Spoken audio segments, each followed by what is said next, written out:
1996లో భవన నిర్మాణ కార్మికుల సంక్షేమ చట్టాన్ని కేంద్ర ప్రభుత్వం ఆమోదించింది.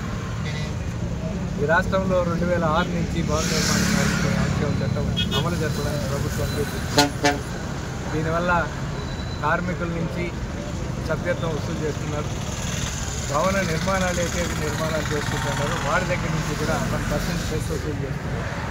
ఇంకా కార్మికులు అదేవిధంగా భవన నిర్మాణ నుంచి వసూలు చేసే సెస్ ద్వారా ఒక సంక్షేమ నిధిని ఏర్పాటు చేసి ఆ సంక్షేమ నిధి నుంచి భవన నిర్మాణ కార్మికుల సంక్షేమానికి కావాల్సినటువంటి పెన్షన్ కావచ్చు, వాళ్ళ పిల్లల చదువు కావచ్చు, వాళ్ళ ఆరోగ్య పరిస్థితులుగా ఉన్నప్పుడు వాళ్ళకి ఆరోగ్యం బాగలేనప్పుడు వాళ్ళకు సహాయం అందించడంలో, వాళ్ళకి ప్రమాదాలు జరిగినప్పుడు వాళ్ళకి హాస్పిటల్ ఖర్చుకు అదేవిధంగా చనిపోయినప్పుడు వాళ్ళ కుటుంబాలకు ఆర్థిక సహాయం అందించడం, వాళ్ళ ఇండ్లు లేదా తదితర నిర్మాణాలకు కావాల్సినటువంటి ఆర్థిక సహాయం, పిల్లలు చదువుకోవడానికి ఆర్థిక సహాయం చేయడానికి కావాల్సిన సదుపాయాలు చేయాలని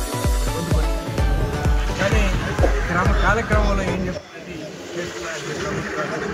ఆ వచ్చినటువంటి డబ్బులు సమకూరిన తర్వాత వాళ్ళకు ఉపయోగించకుండా ఇతర ప్రభుత్వ అవసరాల కోసం, ప్రత్యేకంగా కాంట్రాక్టర్ల ప్రయోజనం కోసం, ప్రభుత్వ అవసరాల కోసం దీన్ని మళ్లించడం జరుగుతూ ఉంది.